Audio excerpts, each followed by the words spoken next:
Have you ever thought about the possibility of your garden serving not just as a visual feast, but an actual culinary one? Welcome to the delightful world of edible flowers. Yes, flowers that you can eat. Common blooms like roses, violets, and marigolds can do more than just beautify your garden.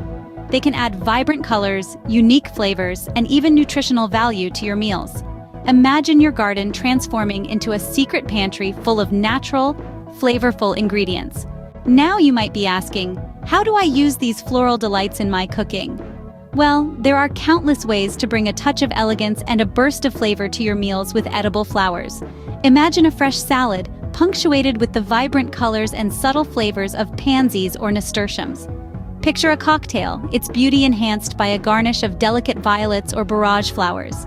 Or envision a warm homemade loaf of bread, its crust adorned with baked-in calendula petals.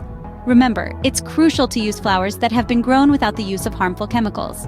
Think organic, think fresh, think aromatic. With edible flowers, your culinary creativity can truly blossom. But remember, not all flowers are created equal. It's crucial to correctly identify the blooms you plan to eat and ensure they're safe for consumption.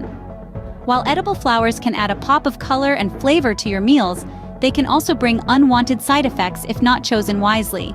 And remember, when introducing new foods into your diet, do so gradually to avoid potential allergic reactions.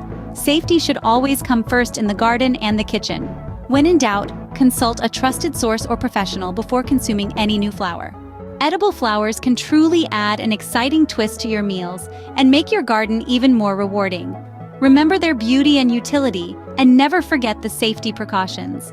If you found this video helpful and interesting, please like it and subscribe to our channel for more garden delights and surprises.